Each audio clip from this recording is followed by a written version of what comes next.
Eat some ice cream. Excuse me. Look at this ice cream.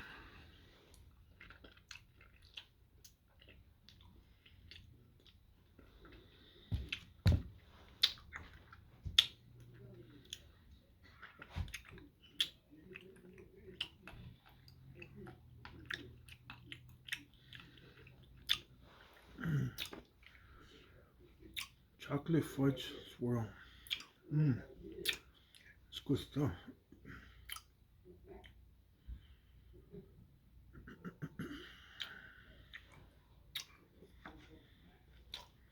Mm.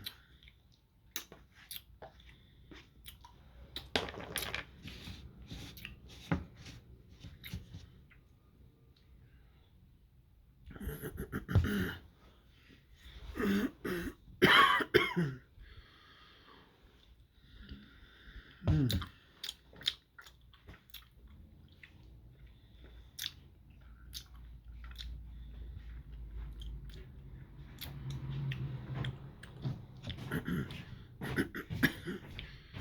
Good stuff.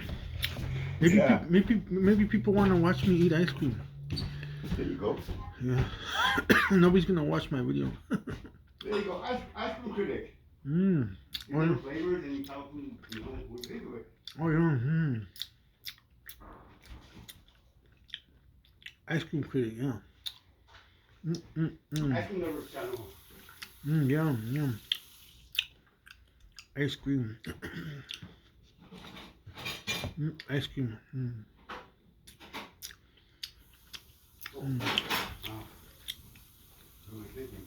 I'm talking to you about chocolate, and I'm thinking about getting snack. So I put her this, and then I put on my ice cream, and I'm gonna just right ice cream.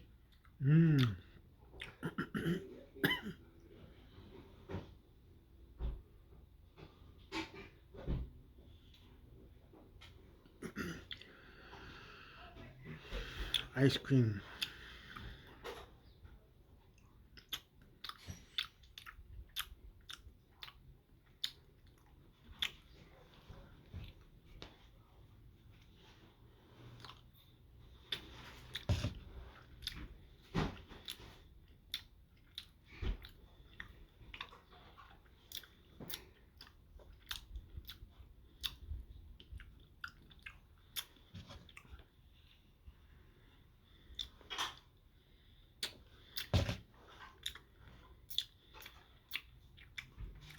Mm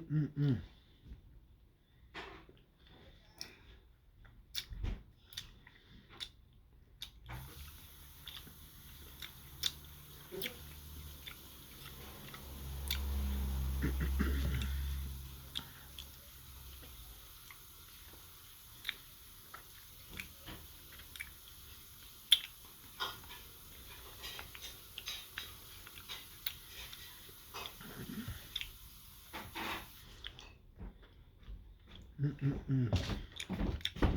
Ice cream. Mm.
Which bag?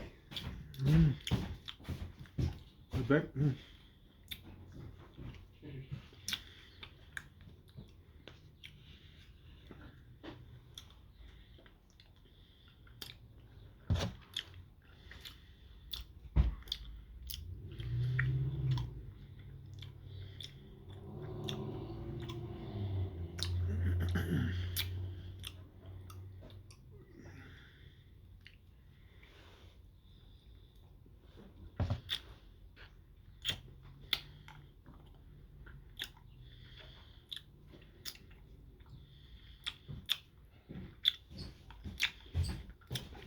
The maker's pound, Jesse. You need to get on one foot. Crunch. Okay. It does. Let's see how high it goes. If it goes to at least 5 pounds, then I can use it for the recyclables. Because you got these little 5-pound weights. God, I can't 5 pounds is that little. I remember it being more.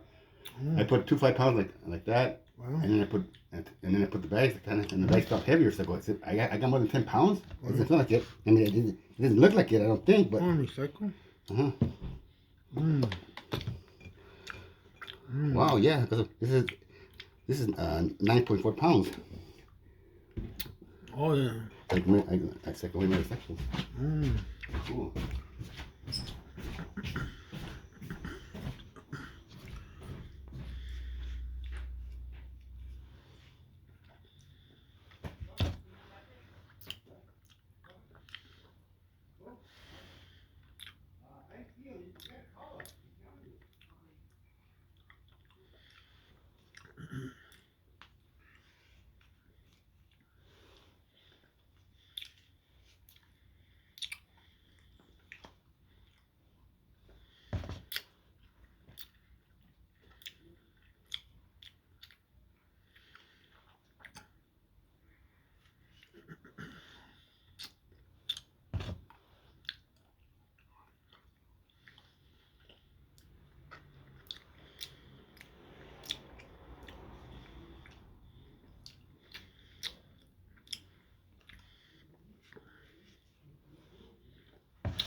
You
got my tell you what I did, just once for 20.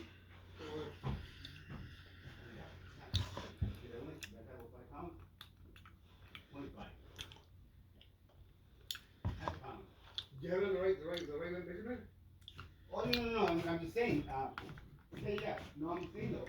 That was $5 for everybody. I go ahead, I was doing 15 pounds. Well, the reason I figured out is because I knew that was 25 and this was 2.5 pounds. Like, well, 5 pounds is small. It's 2.5. How come it's 2.5 people putting foot in the 5 pounds? Oh, it's 25. Oh. Anyway, yeah, it's not that accurate. It's better with the smaller numbers. But it weighs the pitcher at almost 10 pounds. The whole pitcher plate. Oh, gallon? heavy. You can make a gallon heavy. 9 point something and 9.8.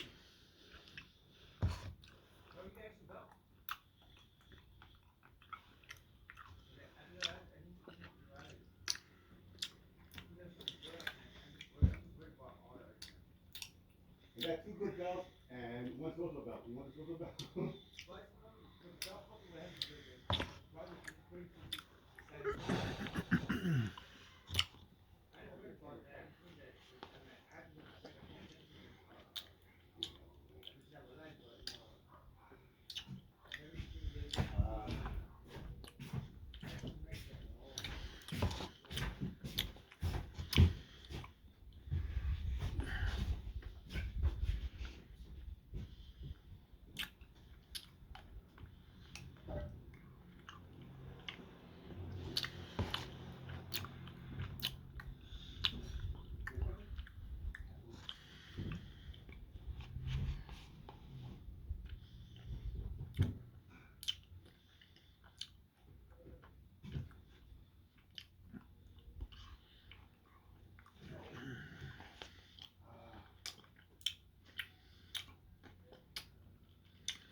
Did you say you have a focal?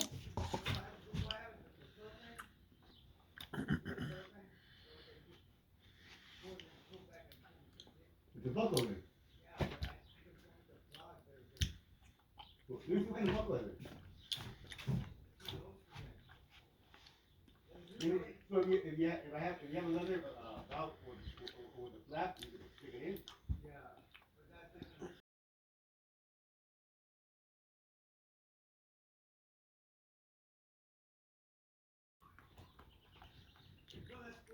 I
Camera.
Camera, camera.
Sell stocks and ETFs, all commission-free.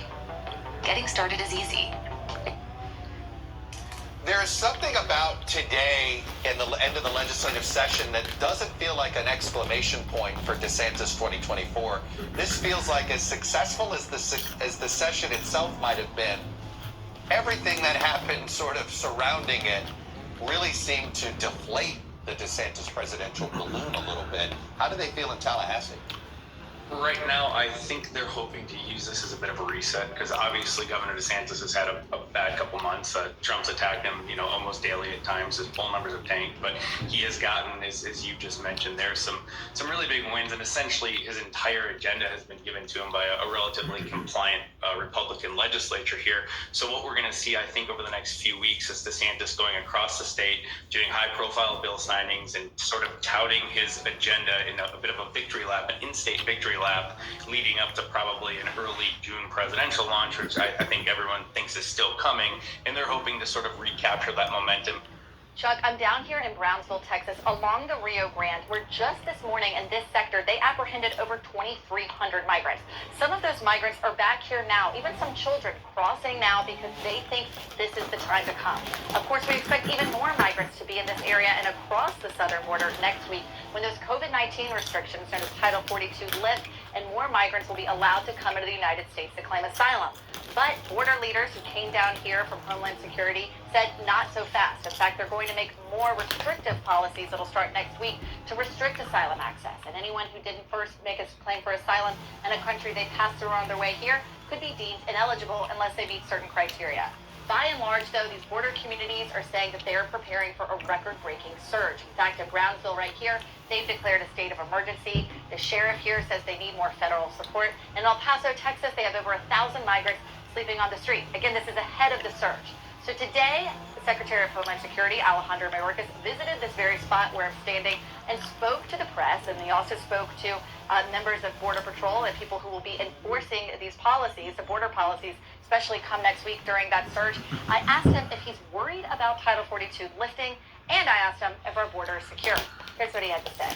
Are you worried about Title 42 lifting next week? I'm not worried about Title 42 lifting. We recognize the challenge at the border. We recognize how serious the challenge is and how difficult it is. But worried we're not.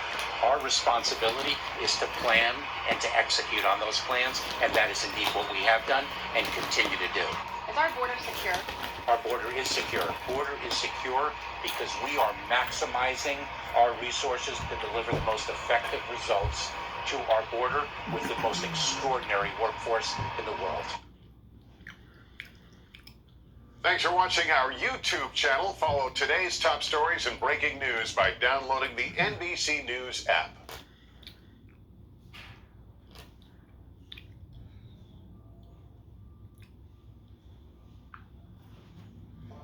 Looking for a new credit card? Open the Experian app, see your FICO score for free, get credit card matches based on your score. Mike, look, you know this world as well as anybody. Are we being? Is this propaganda, or is there something happening here? No, Chuck, I think there's something happening here. What's to be gained by Vladimir Putin from having this open dispute between Prigozhin and the regular armed forces. They've been fighting, by the way, informally, privately, for a long, long time, even going back to when I was the ambassador. Think about it. If you're the commander, if you're Gerasimov, the commander of the Russian armed forces, and this private guy with his private military is showing up all over the place, you're not going to like that no matter what. And they especially don't like it when they're losing. And they have been in Bakhmut for a long time, as you were just discussing. This is the Battle of Stalingrad equivalent for this war. By the way, the Ukrainians have been battling and losing a lot of people there too. This, I think, suggests that it hasn't gone well, and Prigozhin is striking back. So this is a case, look, happened in this country where a general on the ground in Iraq would say, hey, the folks in Washington don't know what they're talking about. A general on the ground.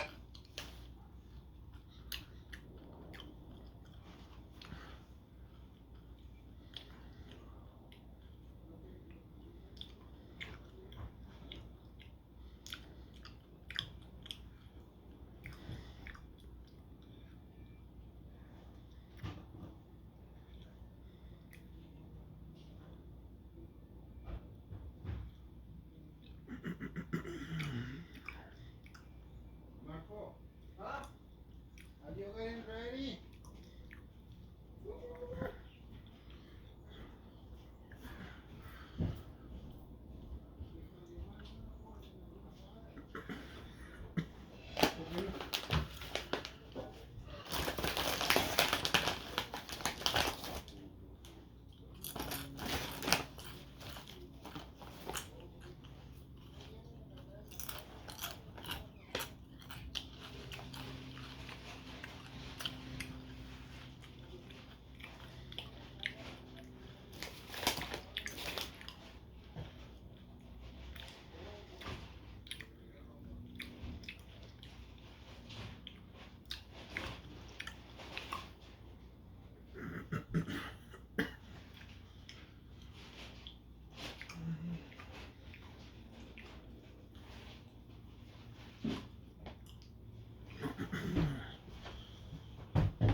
Want to call anyone anywhere in the world?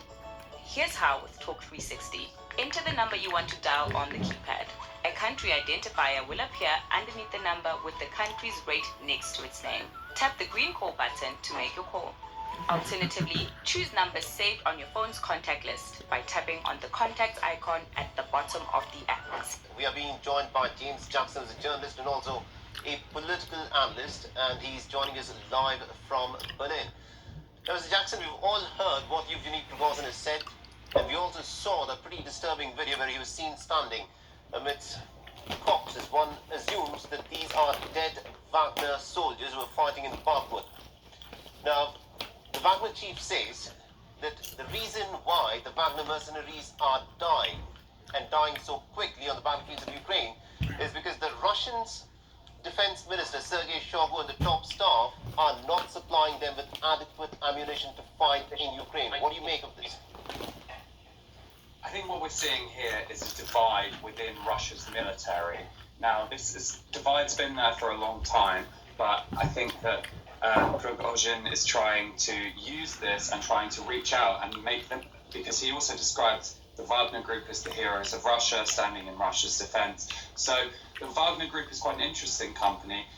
They claim to be a private military company, but a lot of experts doubt that they are actually mercenaries in the traditional sense, and rather that they possibly add plausible deniability for Russia's operations overseas, particularly in Africa, but also in the invasion of eastern Ukraine from 2014. That was when they first came to light. So there's, as in many states, in particular more corrupt states and dictatorial autocratic ones like Russia, there's a divide between ruling elites who are competing for the president's attention and resources.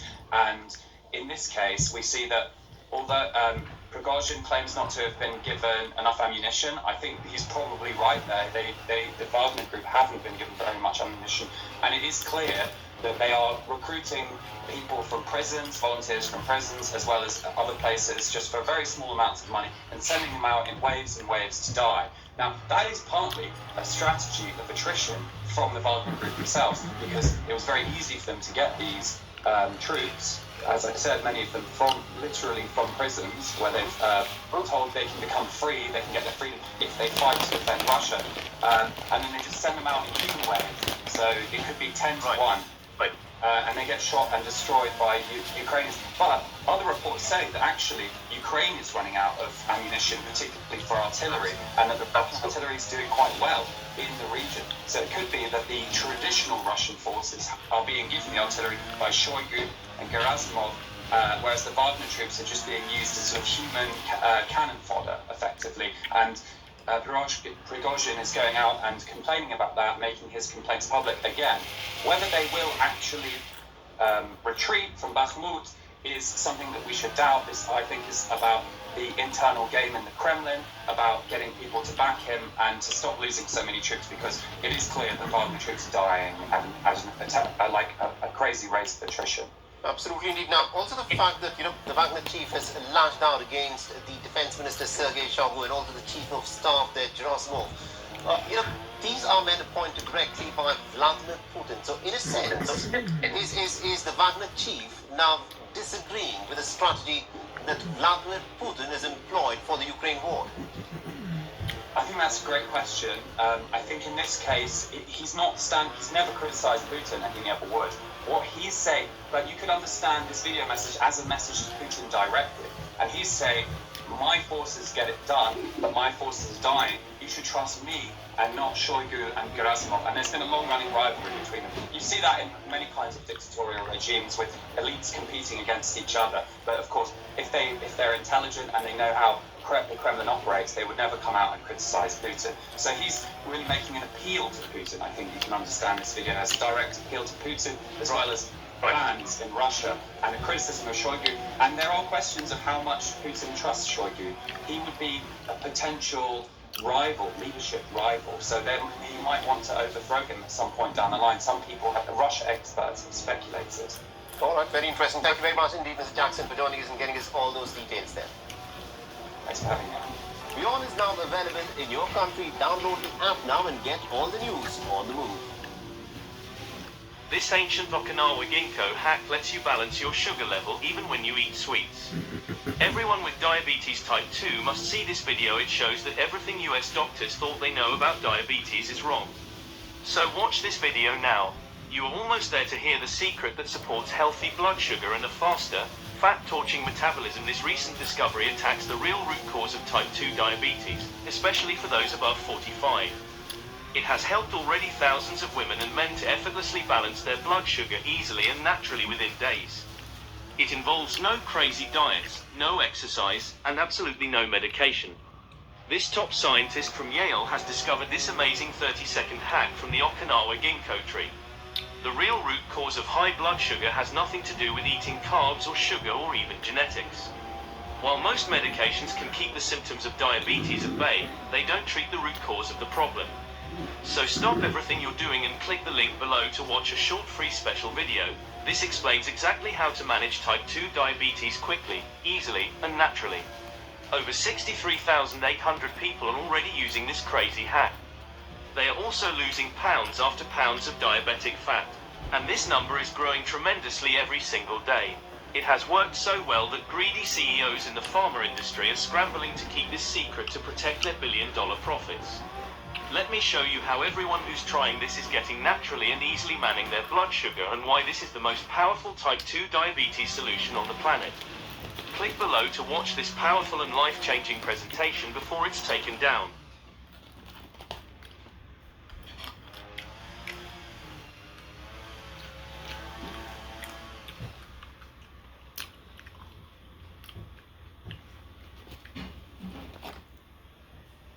Turn your low energy into big fitness energy at Planet Fitness. Now through May 10th. Join for $1 down, $10 a month, cancel anytime. Our clean and spacious judgment-free zone has equipment for every workout. Join today. $1 down, $10 a month, cancel anytime. Deal ends Wednesday, May 10th.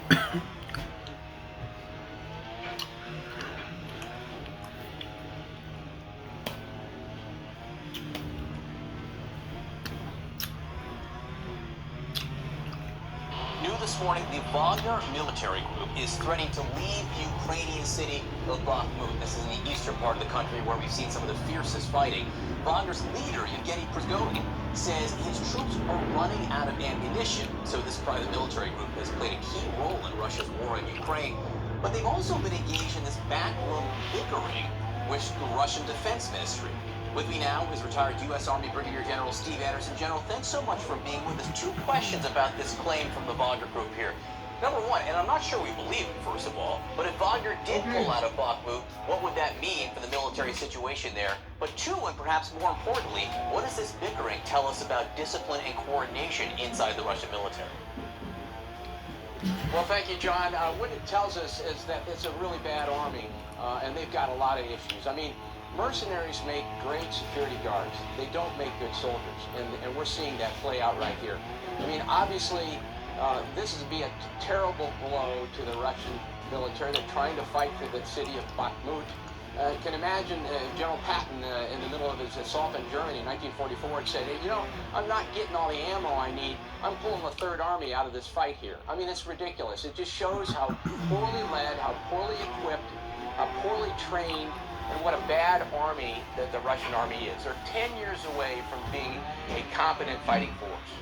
General, a key piece of reporting from our Alex Marquardt, senior Pentagon reporter, and his team, saying that the Ukrainians on the ground and U.S. officials are concerned that the Russians have been able to electronically jam the guidance system of the HIMARS. This is the artillery rocket system that the U.S. has been providing to the Ukrainians that has shown some success on the ground. How significant would that be?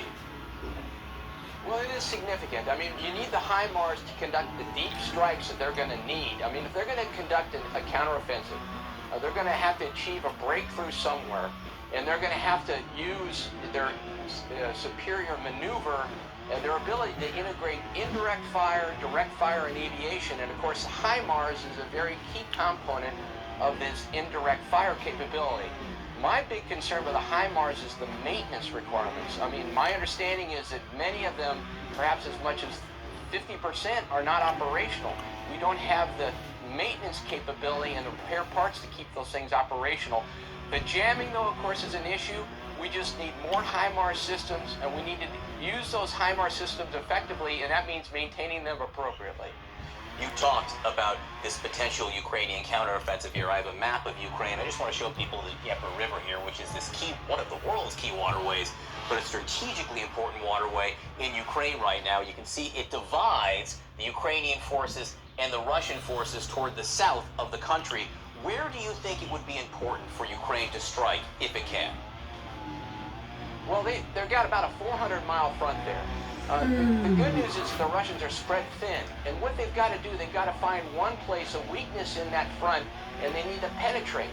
And in order to, and then they've got to be conducting an envelopment that gets around them, because they're not going to be able to go toe-to-toe with the Russians. I mean, the Russians are too strong. They've probably got a couple 100,000 troops in there now, and they're dug in. They've been there for a year. They're preparing great defensive operations and defensive mechanisms in each area. So they've got to be able to find a weakness in the wall, they got to penetrate it, and then they got to use their superior maneuver, their ability to integrate aviation, ground, direct fire, and indirect fire, all of that in a synergistic effect to defeat and envelop the Russian army. General Steve Anderson, always great to talk to you. Thanks so much for being with us today. The Wagner mercenary chief is slamming Russian defense officials in a scathing, expletive-laden tirade. And he's warned Moscow that he will pull his troops out of the embattled city of Bakhmut in a matter of days due to lack of ammunition. In a new video posted to social media, Yevgeny Prigozhin points to what he says are the dead bodies of Wagner fighters and shouts obscenities at Russia's military.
filming myself. Oh yeah. See that? Oh, 1 hour of filming myself. Oh, my legs. Nobody will watch my video. It's like a live broadcast. You guys say something? Oh yeah, I'm not good at talking. I don't know what happened to me, but I don't talk. I'm not good at talking anymore. I think my brain's got scrambled or something. I don't talk very much. I just put the camera and nobody wants to look at me. Yeah. Or nothing comes to mind to say. I don't know. Yeah. Nobody watches my videos. Oh, I'm making a song. Nobody watches my videos. My videos get 0 views. Now that I'm kind of deaf because of my ear infection. Nobody watches my videos. Nobody watches my videos. I got 5%, less than 5%. The battery's gonna go out. Got less than 5%. And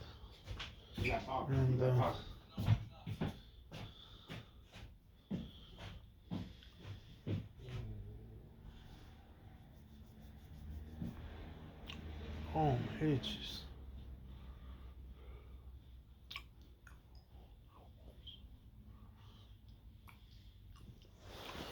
Well, that's 1 hour. That's like a 1 hour live broadcast video. How do you transfer?